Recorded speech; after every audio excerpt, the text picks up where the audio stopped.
Good morning, John. How are you doing? It is so good to have you on the Coach Launch podcast today. Thank you, Matthew, so much for having me here. It's great to be here. Awesome. Looking forward to diving into this session with you.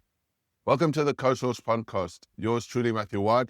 Today we're chatting with Jon Morris, an inspiring entrepreneur who is the founder and CEO of Fiscal Advocate, Inc.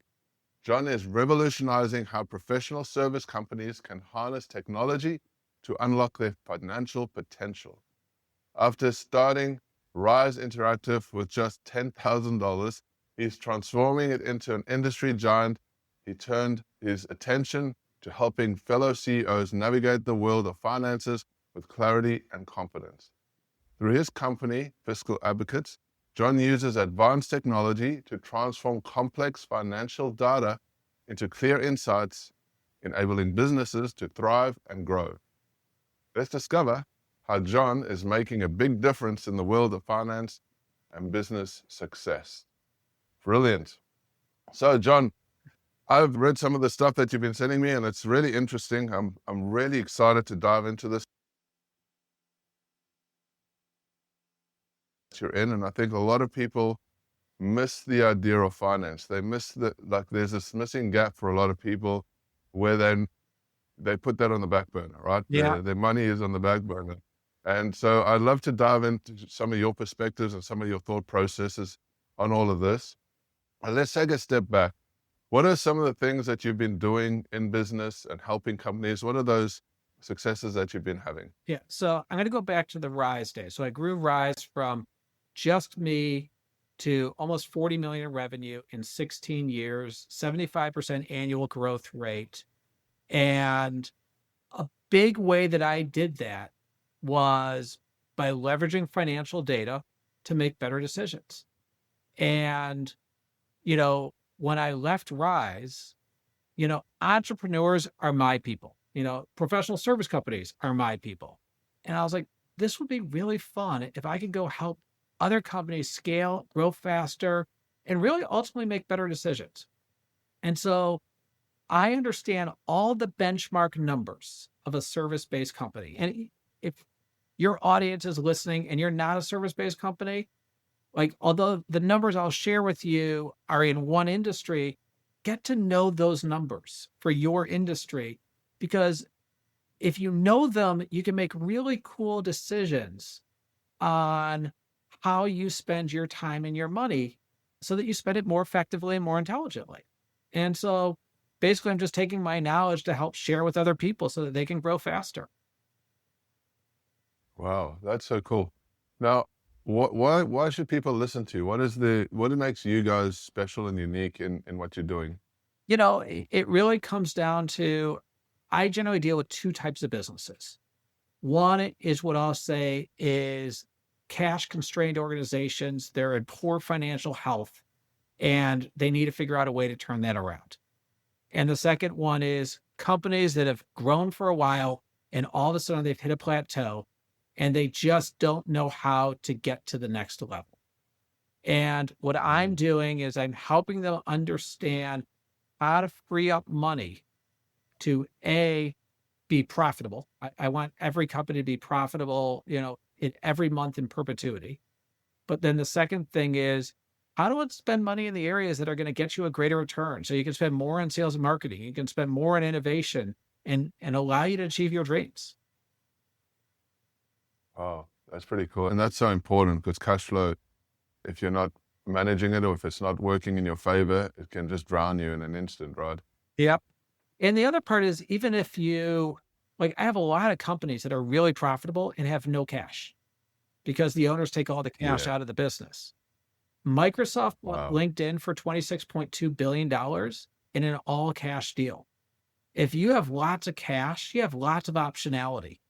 And so, I want people to think about, what's my strategy to grow my cash so that you can grow through M&A and not just grow through organic growth. That is so good. I love that. I'd like to dive into your early beginnings, starting your company with $10,000. Talk to me through the process of that. Were you working in a job previously, or have you been a serial entrepreneur? What is that What did that shift look like for you? So this is my third business. I started my first digital agency 2 days after graduating college. I became a Wow. .com casualty, and I really had two major. So one, the .com crash absolutely impacted my business. I lost 80% of my revenue in 1 month. Stopped blaming macro factors and started looking internally. What I recognized was I had horrible HR practices and I had horrible finance management practices. I absolutely could have weathered that storm if I did things more intelligently. But that's part of the learnings of starting a business at age 22. Um, and then I started Rise, which was a big success. And now I have Fiscal Advocate. But the early beginnings were learning and having self-reflection of why my business failed. So when I went into Rise, we had tremendously successful financial management practices. And, I'm a big sports guy. Soccer is my sport. And if I think about the number one team sport, in my opinion, is business. And if you think about how many times someone yells at a TV of like, why is this person still in our team? Why haven't they traded them?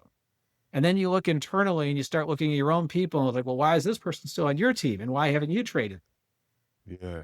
And so I really ran my organization like a professional sports team.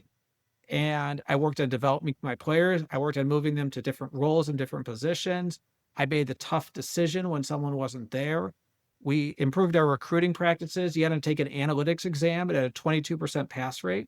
You weren't even allowed to interview unless you passed that test. And now I'm taking those learnings and I'm applying it to Fiscal Advocate, and I'm training my clients on this as well. Wow. I love that. That is really powerful. Your team, it's like a sport, right? Yeah. I like the analogy of soccer. But it is true, right? If you want to win a game, you have to have the best players or the best team around you, and they have to be well trained. They have to be fit, healthy, Yeah. and have a good mindset, right? I mean, I know you deal with a lot of companies that are launching their businesses. And, what I'll tell you is your first 10 employees all have to be A players. And you cannot negotiate yourself out of that decision. You have to hold yourself to that highest standard, because there's never a time that is more important than those early years, and making sure that you have all A players is beyond crucial. So good. Yeah, I think a lot of people try and skimp on that initially, and it's painful because I've experienced that. When you don't have A players in your team and you're trying to pull them along, Yeah. not only is it costing you money, but it's the time, the mental drain, and you're not producing good results for your clients ultimately, right? Yep. And I really love that, and that's so important. I think that's very, very valuable. Tell me, what are some of the aha moments that you've had through your journey? I mean, building a bit, like you had the successful business and you lost everything through the tech bubble. Then you started all over again, and now you've grown your business. There must be some really big key moments here that you could share with the audience that have been like, oh, I wish I knew that before. Yeah. So I would say the first thing is you need a framework for decision making. And I believe there are only 3 decisions that matter.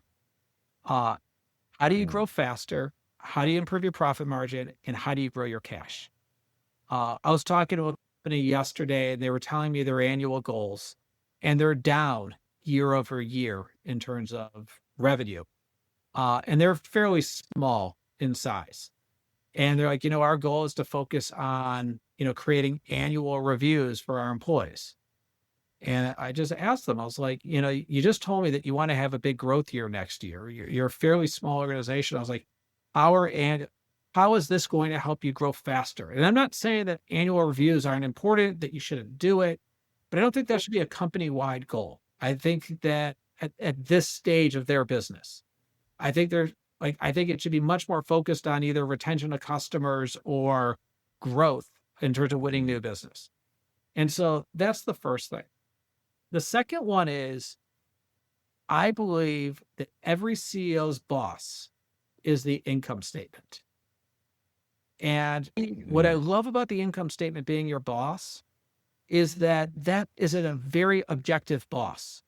Like if your revenue is the same every single year and your profits are the same every single year and you're not growing, then you're not doing your job as a CEO.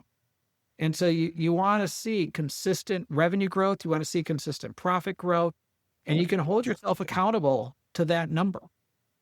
And then I'd say the last big takeaway is you most likely are not as special as you think you are. Business is hard, and there are a lot of people who do the exact same thing that you do. And so you have to be constantly thinking about how do you innovate to differentiate yourself from the show. That is so good. I love that. The biggest takeaway for me there is your income statement is your boss. My mentor is always hammering me about how important the numbers are. Yeah. Know your numbers, keep on top of your numbers. And I love that. I think that is probably one of the most revelation things that I've heard so far is because here's the thing, right? As the boss or the CEO, sometimes there's this thought that you don't have a boss. Yep.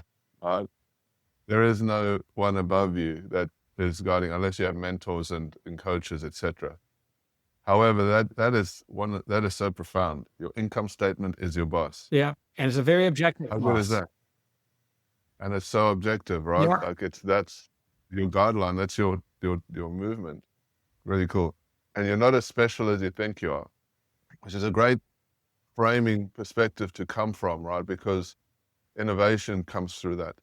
Always pushing yourself, right? Talk to me a little bit more about that. Like, how's that helped you? So, I have a saying that it can't be a goal unless you put budget against it. And I spent a lot of time thinking of my competition. And I think about what makes me unique. I actually came up with what I call the 2-question test. So the first one is, what makes you different from your competition? And I found in the service-based industry, there's like 5 answers you'll get.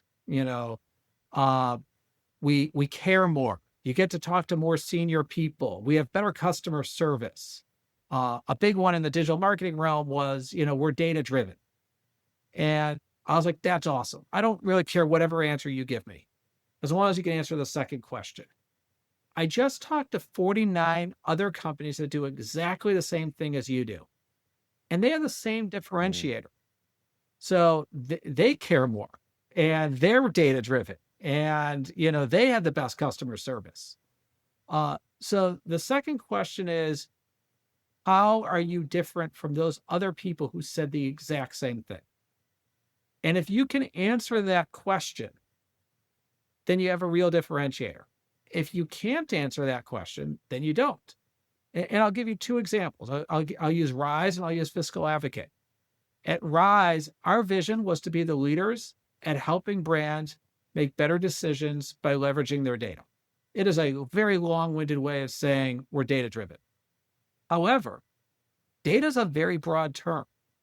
There is media data, customer data, consumer data, pricing data, inventory data, competitor data. There's all sorts of different types of data. We were the best at leveraging media data to identify waste in your media and redeploy it to positive ROI scalable areas. And we can do that better than anybody. And at Fiscal Advocate, we only help service-based companies, and we only focus on 3 KPIs: improving your cash, your profit margin, and your revenue growth. And I have an innovation team. We're about to launch an AI CFO. We have budgeting and forecasting software. We are very focused on one subset of group and 3 KPIs, and everything we do is just focused on that. And so that's how you build a moat and how you build differentiation over time.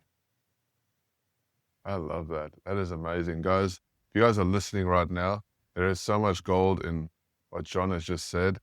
The power of being so specific, the power of having focus and clarity on a specific market and having that differentiator. That is insanely powerful. It's the language that I speak to my clients as well, Jon, and it's I'm getting goosebumps just hearing you talk about it. Like it is the truth, right?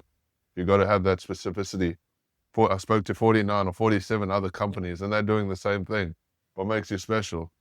I get that a lot because a lot of clients come to me and they have, first of all, they always have the message issue, Yeah. and they're the same as everyone Yeah. else, right? And that's one of the things I bang my head against the wall about. It's like, you have to think about the specificity that makes you stand out in the marketplace. Otherwise, you just get absorbed by the noise. By the way, it's hard. If it was easy to come up with differentiation, make it unique, everyone would do it, right? Right, exactly. And you've got to put lots of thought into it. I love that. Thank you so much for sharing that. So let's talk a little bit about your process. I'm interested in diving into this and really understanding how you help people. Let's talk about data. When you talk about data, what does it mean to you? Break it down from your perspective and how you're helping people. Okay, so let's just start with benchmark numbers. Now, I'm going to share benchmark numbers in the service-based industry.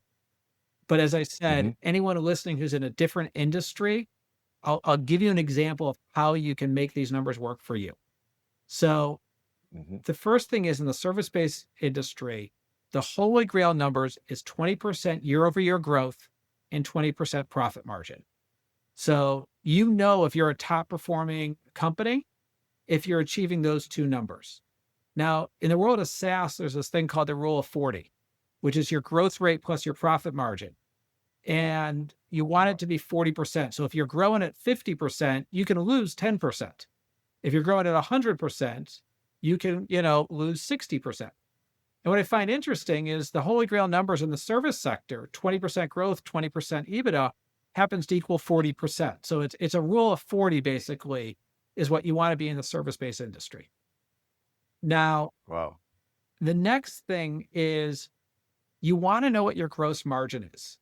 And 95%, if not even higher, of people who come to me and talk to me for their first time do not know how to calculate their gross margin, what their gross margin is, why it's important.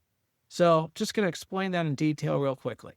When you take your revenue minus all of your expenses related to doing client work, so payroll, freelancers, technology, travel and entertainment, you name it, that's your cost of service. So that revenue minus that cost of service number equals your gross profit.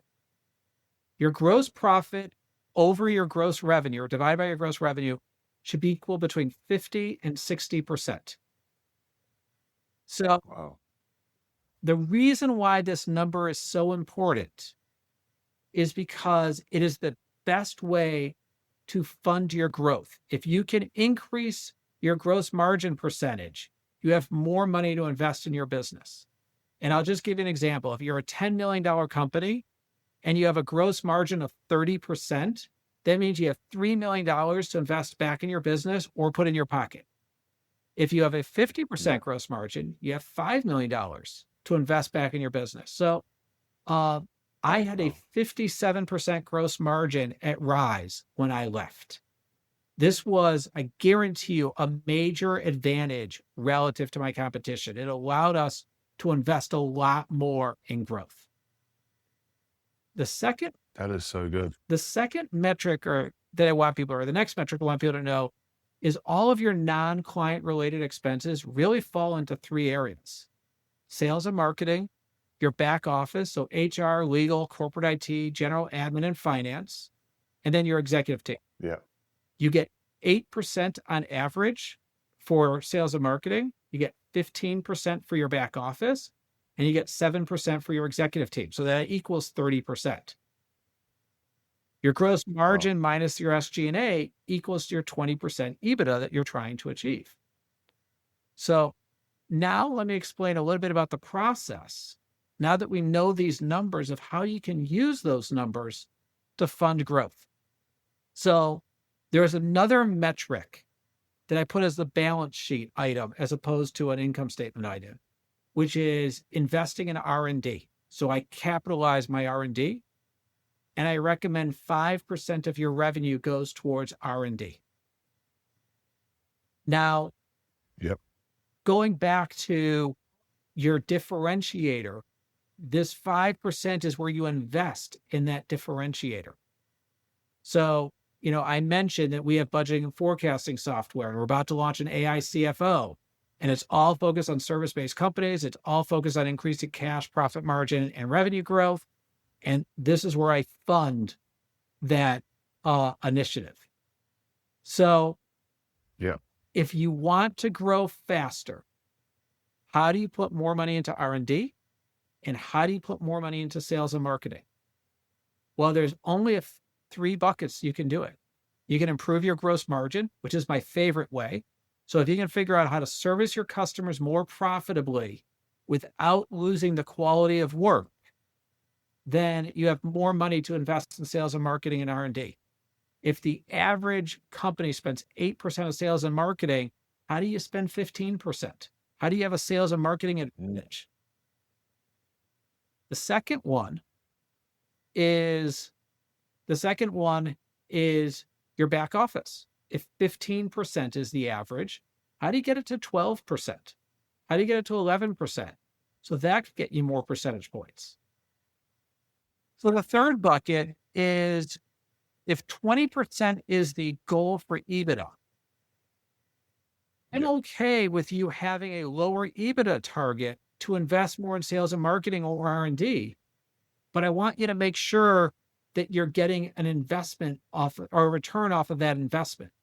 So for many years, I had a 5% EBITDA target, and that helped me fuel the 75% growth. That gave me 15 percentage points to put more in R&D and more in sales and marketing. And so our process is to know these numbers and then help people understand, once we know these numbers, what they're currently spending in these buckets and what they should be spending in those buckets. So good. I love that. That is a wealth of information there. And these are like knobs that you got to turn, right? Because there's such a balance between what's happening in your back office, say, your R&D. R&D is something that has to perpetually be there. Otherwise, you lose traction in the market. You have to keep innovating and creating new things. And the driving engine in the front, the marketing, the sales and marketing that you're talking about, like what can we do to improve that? Because that really is the biggest lever that brings in more clients and then pushes your growth, right? And then still balancing that by managing the client cost, those expenses that it takes you to service your clients, and the back office in terms of how your staff is managed. These are all intricate little things that a lot of people, I feel, don't actually take good notice of. They're missing the mark or the bench on not knowing their numbers. So I see this a lot. People going into their businesses and they're just kind of winging it. Yeah. They wing it. And then you ask them, well, what does your position look like? How much money are you putting into, for instance, advertising, right? Because advertising is a key metric. And a lot of times people are cringe. They're like, I don't know. And it's so good. And I'm loving this because it's really highlights the importance of all of these factors, because that's how you grow a business. To get it to 20% EBITDA, like that's not easy for anybody, right? But it is a benchmark to be working for. And if you know your numbers and you see what's happening, like you said, income statement is your boss. Yeah. If your income statement is your boss and you have those numbers in front of you on a daily, weekly, monthly basis, how powerful is that for making the right decisions? Now you can see how I leverage financial data and it improves your, decision making. And you can, once you find out your gross margin, most people, when they come to me, their gross margin's way too low. They're just not servicing their customers profitably enough. And if you're not servicing your customers profitably enough, you can't invest in the business. And so you're going to run into a major issue. You're not going to be able to grow. I can tell you that after this session, I'm going to pay much more attention to what this is all happening. And my partner who works with me is she's the numbers person. Yeah. And she's gonna love this podcast because she's like, see? So great, good on you, John. So you were talking earlier on about data. So data in the business. So I'm assuming you have data, like you deal with data outside of the business as well. Is that correct? Or is it just inside of the business? So we primarily are focused on your financial, your sales and marketing, your payroll, your time tracking data. Those are predominantly the sources. there are other factors. Like I'm just going to use this year. I don't like diving into politics, but I do believe that the trade wars and the tariffs, whether they prove to be good in the long run or not, they've absolutely had an impact to my clients this year in terms of their win rate. And, as we do planning for next year, you have to determine, are we like, I don't know what the future is going to hold, but I'm going to suggest using your lower win rate as opposed to your historic win rate. And so I'm not really taking like financial metrics from outside the industry, but I am using that to help tell the story of how you should budget, how you should forecast, how you should project what you should do going forward.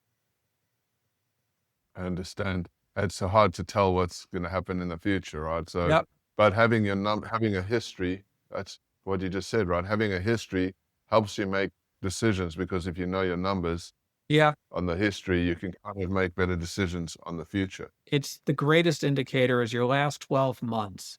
I'll use this as an example. At a $12 million marketing agency where I put the plan together for them, and I was like, you're going to do 9 million next year. And they really did not like hearing that. And, I showed them, I was like, you win one new customer a month. The average order value is $120,000 per customer. You had 3 7-figure customers. You lost all 3 of them. And when you put your churn, you put your win rate in, you put all these numbers, that's what you're going to end up with. And I get this a lot where they want the math to be different. I was like, well, you either have to win a lot more customers or you need a much larger average order value in order to get back to where you are. And by the way, at this point, it was January and their pipeline was low. So you only get, January is where you get 12 months of revenue if you want a retained relationship. So I like to use the past as a good indicator to what the future will look like. So good. And and another key factor you just put into the mix is churn rate, right? Because if you're bringing in clients, you want to keep them as long as possible. Losing 7-figure clients would be a hurt to any business, really, right? Your number one sales goal is never lose a customer due to performance. And if you can hold on to your customers, you'll most likely create great business. If you have a leaky bucket, it's going to be hard to grow. Could you say that statement one more time? Yeah. Your number one sales goal is you should never lose a customer due to performance. And I think that should be on it. That should be on the T-shirt of every CEO across the board, right? Yeah. That is like such a bold and important statement. And that's where the R&D budget comes in. Like a lot of times your R&D should be focused on reducing churn and how do you make your service and your product better.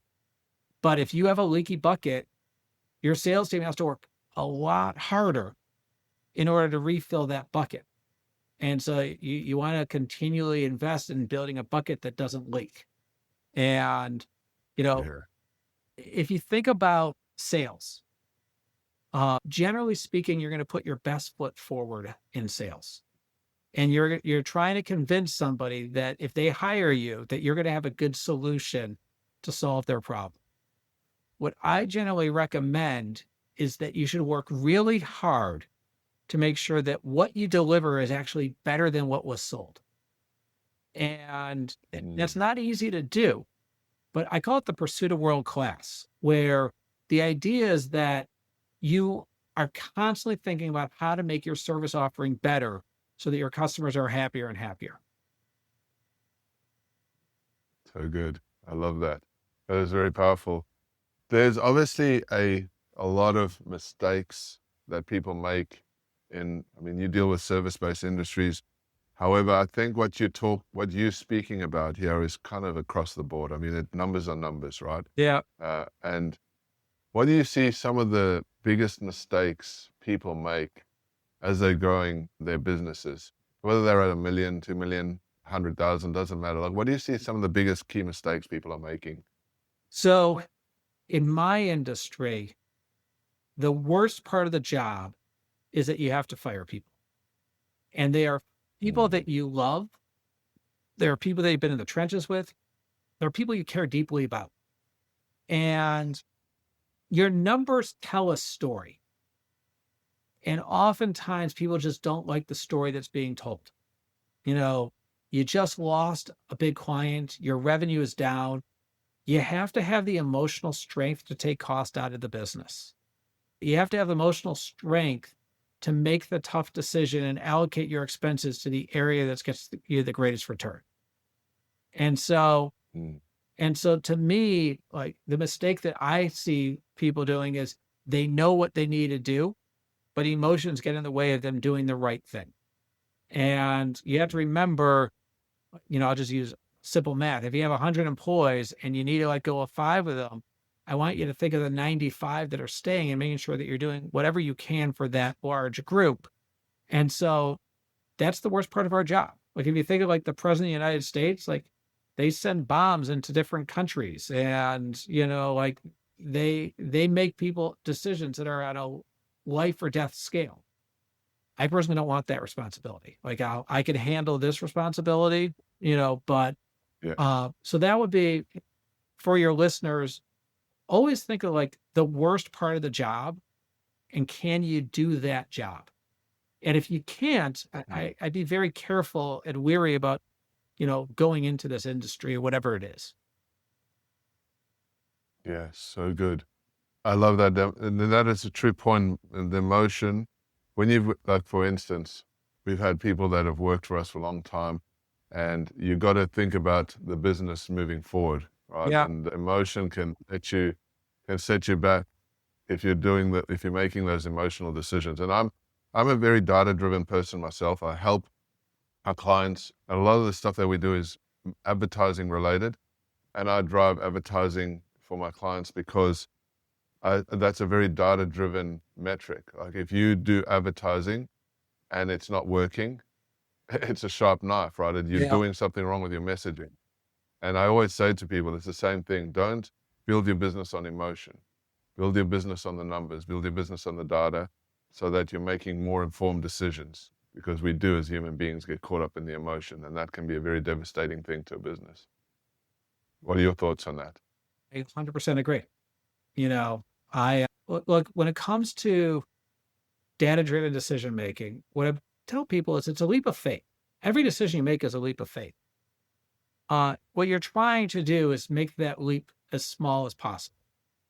And, I've had scenarios where people literally had negative gross margin, meaning their cost was higher than the revenue they were generating to service the customers, and they still had a hard time taking the cost out of the business.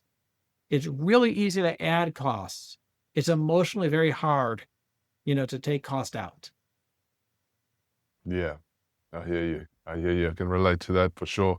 So talk to me on the other side of that. What are some of the key lessons that you've experienced that can help clients overcome this? Honestly, I think it starts with self-reflection. I mentioned my Mm. first agency, my HR practices weren't as good as I wanted them to be. When I really looked at it as I had some talent there that wasn't doing a great job. And I was scared to fire people. I was scared to let them go. And when I started Rise, I looked myself in the mirror and I really just said, is this something I can do? And I came to the conclusion the answer was yes.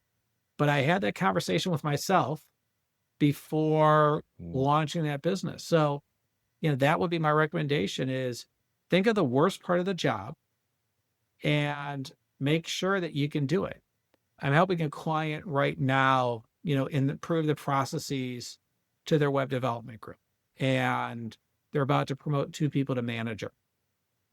And I was like, before you promote these people, I want you to go talk to them and let them know the expectation of a manager is that you're only going to have A players and that if someone is not doing their job, you're going to have to let them go. And make sure that they're capable of that before they take the job or before you offer the job. And so, that's my big thing is I think it's really understanding what's the worst part of the job and then making sure that that person has had that chance for self-reflection to make sure that that's something they want to do. I've never thought of that positioning before, where you've got to think about the worst part of the job or the worst role in the job. And if you can't do that role yourself, then what's the point of pursuing it? Because I think from what you're saying, what I'm hearing is that you're going to end up having to do that at some point, Exactly. and Yep. it might drive you nuts. Yep. It is really easy to give people raises, right? Feels good. It's easy to promote people. It's easy to give people positive feedback. It's never fun to have to give people negative feedback or constructive feedback of what's Mm, going to make them better, or impact their livelihood and say that, you know what, I apologize, but there's no longer a seat for you in this company. And you mm. know that to me is, or sometimes we're going to have a complete strategic shift and you're not going to be able to do the job that you were doing anymore. I talked to a company today that is talking about having a major org structure change. And there's going to be, I told him, I was like, just so you know, there are going to be a lot of people who will not like this and they might leave the organization. And that's the reality of it, right? Yep. Because you're dealing with But humans. I love that perspective, and it's really good food for thought. Um, and so, talk to me a bit about how you specifically help people. Like, what are the processes, and do you have some systems and stuff that you could share with us how you're helping people? yeah, so there's really three major core service offerings. So there's just general bookkeeping. So we get your books in order, we close your books, we do your invoice, and we do your AR, we do your AP. The second one is we do something called FP&A, which is financial planning and analysis. This is budgeting, Mm, forecasting, cash flow analysis, monthly insights, resource planning. And then lastly, we do strategic planning. And the strategic planning is helping you come with your annual plan, quarterly planning in terms of what you're going to focus on the next day. And they're all tied together. And I'll just give an example. One of the most foundational elements is your month end close, just closing the books on a monthly basis. The sooner you close yeah, it, the more accurate it are, the sooner you can analyze your performance. So it seems like this really boring, uninteresting thing, but it's a foundational element that if it doesn't get done, you can't analyze your business. Your financial planning analysis, most of your accounting is backwards looking. So what you want to do is forward looking. Today is October 9th and there's 3 months remainder of the year. What does your pipeline look like? Are you profitable mm, right now? Are you going to have a big drop in your revenue? Did you lose a customer? Did you win a new customer? And you have to figure out how to staff it. And so your FP&A, gets you there. And then your annual and your quarterly planning really comes down to what investments are you going to make next year to make sure that your business is better at the end of the year than it was at the beginning of the year. Because if you remember, your boss is the income statement. Well, I want to make our boss happy and I want to have a really good year and I want to have a good year the year after that and the year after that. And so those investments become crucial. yeah. That is so good. I love that. So you have all these full services. Now, obviously, when we look at business, there's businesses at different levels of growth. And you work with businesses. What is the top level of business that you work with? The largest company we work with is about 60 million right now. I would say Right. the majority are between 5 and 20 million. And we typically Yeah, target 10 to 50 million. amazing. And below that margin, what is the lowest The level that you'd smallest work company at we with? have is sub 1 million. We have a client, I think about 850,000. It's amazing. So you get to see the numbers and data and infrastructure of these diverse sets of businesses. Yep. So you have this unique insight, and you could probably notice certain trends or things that Yeah. people do as they grow between these different businesses. Although numbers are numbers, right? It's the data. What do you see in the terms of the growth metrics from a $1 million business to say a $5 million business to a $10 million business? Like what are those nuances or the things that people would need to consider as they're growing their businesses? The first thing is I'll talk about the CEO. There are 4 different types of CEOs. So the first one is what I'll call the startup CEO. The startup CEO knows every employee. They make pretty much every decision in the business. The structure within the company is generally very simple and is focused on helping that individual make decisions. And then you move into the growth CEO.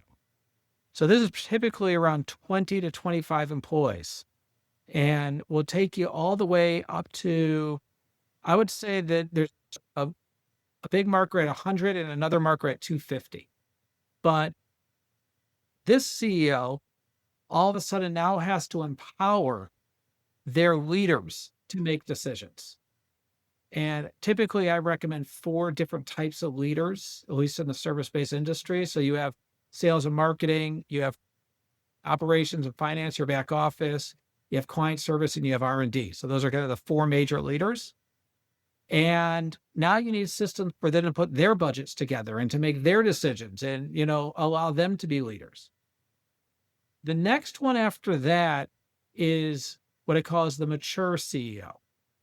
And you're probably at about 250 when you get to the mature CEO. And at 250 start. 250. 250. Yep. And at this point, you really have switched from being an operating CEO to a strategic CEO. And being a strategic CEO means that you have amazing leaders in place and they don't need you in the day-to-day. They don't need you to help be in sales and marketing or to help service customers or, but what they need you is to be a visionary and to spend your time saying, you know what, this is the direction we're going to head as a company. And then the last one is what I'll call the mega CEO. And this is when you're probably over 1,000 employees. At this point, you might be a figurehead. You're dealing with capital markets. You might be publicly traded. And I don't have any experience as being a CEO on that. I made it to the first 3 stages of the CEO. And the reason why it's really important to know that is because you have to learn your job 3 to 4 different times if you're going to grow and evolve. I'll tell you a quick story. We're about 20 employees. I'm making the transition from a startup CEO to a growth CEO.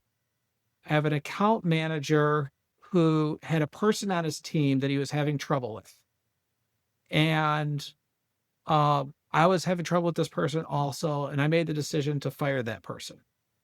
And this account manager comes in, and he's like, John, I want to talk to you about so-and-so. And I was like, well, I just made your life easier. I let that person go this morning. And he said to me, he's like, John, if you make every decision for me, I will never have the respect of my team. And that was the moment I transitioned from a startup CEO to a growth CEO. And I started empowering my leaders to make their decisions as opposed to making their decisions. So good. I love that because it is so like it's a change, a very big shift. So we got the startup, the growth, the mature, and the mega CEO, and each of those have very big different skill sets and mindset. Right? There's a shift. So at what level? Like you you don't really rate these around the numbers or income. It's around the amount of people that you have in the business. Yeah. So you've listed like 100 people, 250 people, 1,000. And the reason why is because it's all about the systems you have to put in place, right? Like if you've somehow miraculously figured out how to run $1 billion company, but you only needed 4 people, the skills that you use as a startup CEO would probably still apply in that area. But, if you think about when you get to 100 employees, now your leaders need tools and systems for them to do their job. And it becomes much more of an ecosystem, meaning like the CRM tool that the sales team was using powers like every other group. And so they can't just switch to a different platform, because it becomes problematic for all these other groups. I can tell you, when I became a strategic CEO, I was bored. I have learned that I really think I like most being a growth CEO or a startup CEO. Yeah. You want to feel like you're important to being utilized, and nobody needed me. Yeah. Yeah. I was like, Yeah. no, please Yeah. don't help me with this client. Like, we got it under control. But strategic, and then there's the visionary. You can still be visionary as a strategic CEO, though. Well, I'm assuming. that's honestly where my job was I was mainly visionary. Like, I was, if you think about how I wouldn't say I was a battleship in size, but let's just say we're a destroyer. As I pointed the ship in the right direction, but then my team was the ones that were executing everything. I've learned that I liked being part of the execution as well as the strategy. And so I love that. And because I love the context, because as you're growing as a business, the more people you take on, it's not like the systems play a role, but what I'm also hearing from you in the background, it's managing people, it's being a people person, or understanding the dynamics or the psychology of the people, so that you can, I mean, there's nothing worse than having a boss that just doesn't understand, Yeah. right? Or there's bad, what do you call it, bad environment in that company, and everyone doesn't get along, that all those kind of things as well, right? Culture is a huge part of it. And, look, one of the things that's hard, I would say probably when we got to 100 employees, I stopped knowing everybody, maybe even smaller. And, whether it's the right rule, it was the rule I followed, is I really focused on building deep relationships with my direct reports and their direct reports. We had a rule Yeah. of every direct report should have at least 4 direct reports and no more than 7. And so Yeah. it was about 30 relationships that I managed, and I recommended to the people who reported to me that they did the same thing. Go build relationships with the people who reported to you and the people who reported to them. And it was about 30 relationships that they managed. And so that's how we were able to build deep relationships throughout the organization without, knowing everybody. That is so good. And 30 people on average, like that's not too overwhelming, because it's like a classroom. Yeah. If you think about it, like a teacher in a classroom, right? So good. Love that. So tell me, where are you taking your business? Where are you taking your vision over the next few years? What does that look like? Well, a couple of things is I believe in building great businesses. I don't worry about the exit, so I have a very long-term horizon. I think I've mentioned a couple of times I'm launching an AI CFO. My goal Yes. is to help service-based companies improve cash, profit margin, and revenue growth. And I think about now they'll be able to get insights faster. They'll be able to get insights 24/7. And then we're going to continue to build on that. We'll build workflow automation. We'll connect to more data sources. We'll have better sharing capabilities. But that's a big part of our initiative. It goes into beta next week. It goes live in 2026. So that's really where we're headed right now as an organization.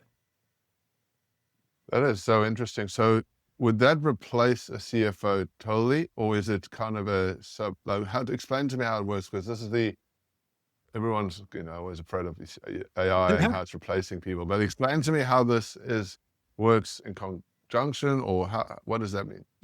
We're actually calling it an AI CFO co-pilot as opposed to an AI CFO. So I do not believe it will replace a CFO. A couple things. One, at the moment, the tool is reactive. And what I mean by that is it's just like ChatGPT. Like, you go in there, you put in your prompt, it gives you information back. But its feedback is as good as the prompt that you put in. Where if you compare that to a CFO that's doing their job well is proactive. They know what questions they want. They know what, like the most important thing, I'm 5 years into this journey as really a fractional CFO, is the main thing you want is a CFO that is a true financial steward of your business and a crazy sense of urgency to fix problems. And I've found people who are decent financial stewards but don't have a sense of urgency. I found people who have a sense of urgency who are not financial stewards, and I found people that have neither.